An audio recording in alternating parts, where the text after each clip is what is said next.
Hello friends, welcome to my channel তৃপ্তির রসিকঘর। তোমাদেরকে আজকে আমি রান্না করে দেখাবো বুটের ডাল দিয়ে চাল কুমড়ার সম্পূর্ণ নিরামিষ একটি রেসিপি। এই তরকারিটি রুটি কিংবা ভাতের সাথে খেতে খুবই মজা লাগে। আশা করছি রেসিপিটি তোমাদের অনেক পছন্দ হবে।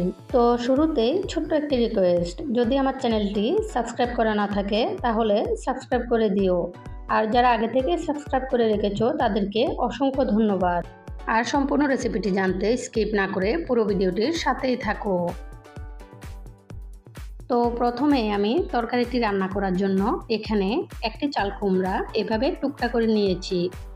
টুকরোগুলো আমি এভাবে দিয়েছি, তোমরা চাইলে ডুমো ডুমো করেও কেটে দিতে পারো। আর এখানে এই পরিমাণ বুটের ডাল আমি আগের দিন রাত্রেই ভিজিয়ে রেখেছি। এখন এগুলো সাইডে রেখে দিয়ে চুলায় একটি কড়াই বসিয়ে দিব। কড়াইয়ে দিয়ে দিব পরিমাণ মতো সরিষার তেল। তোমরা চাইলে এখানে সয়াবিন তেলও দিতে পারো। আর এখানে তেল গরম হলে ফোড়নের জন্য আমি 3টি শুকনা মরিচ দিয়ে দিব। মরিচগুলো নেড়ে একটু কালো করে ভেজে দিয়ে এখানে দিয়ে দিব 2টি তেজপাতা চিড়ে। আর দিয়ে দিব এই পরিমাণ 5 ফোড়ন। এগুলো একটু কালো করে ভেজে এরপরে এখানে দিয়ে দিব 1 চামচ পরিমাণ আদা বাটা।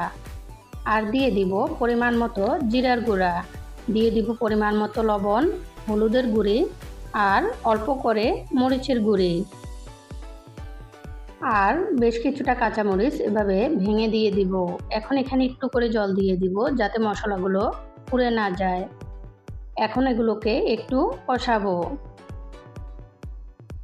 ভালোভাবে কষানো হয়ে গেলে এখানে দিয়ে দিব ভিজিয়ে রাখা বুটের ডালগুলো। এখন এগুলোকে একটু নেড়ে নেড়ে কষাবো।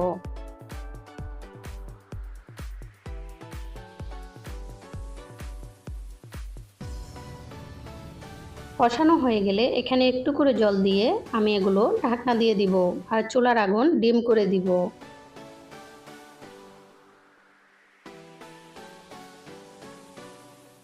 এভাবে ঢাকনা দিয়ে বসিয়ে রেখে কিছুক্ষণ বুটের ডালগুলোকে একটু সিদ্ধ করে এরপর ঢাকনাটি তুলে এখানে দিয়ে দিব কেটে রাখা চাল কুমড়াগুলো।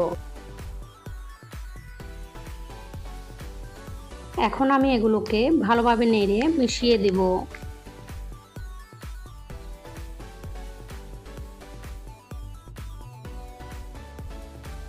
ভালোভাবে মেশানো হয়ে গেলে এখানে দিয়ে দিব সেদ্ধ হওয়ার জন্য পরিমাণ মতো জল।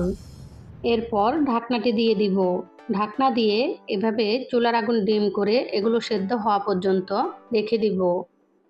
20 থেকে 25 মিনিট পর ঢাকনা তুলে দেখি তরকারিটি সেদ্ধ হয়ে গেছে। এখন আমি এখানে দিয়ে দিব 1 চামচ পরিমাণ চিনি। আর দিয়ে দিব কুচি করে কেটে রাখা কিছু ধনেপাতা। এখন আমি এগুলোকে ভালোভাবে মিশিয়ে দিব। ভালোভাবে মেশানো হয়ে গেলে আমি এগুলোকে সমান করে চুলার আগুন নিভিয়ে দিব। আর এভাবে কিছুক্ষণ পর তরকারিটা ঠান্ডা হয়ে গেলে কিছুটা বসে যাবে আর পরিবেশনের জন্য সম্পূর্ণ প্রস্তুত হয়ে যাবে। যদি রেসিপিটি পছন্দ হয়ে থাকে অবশ্যই লাইক, কমেন্ট এবং সাবস্ক্রাইব করে সাপোর্ট করবে।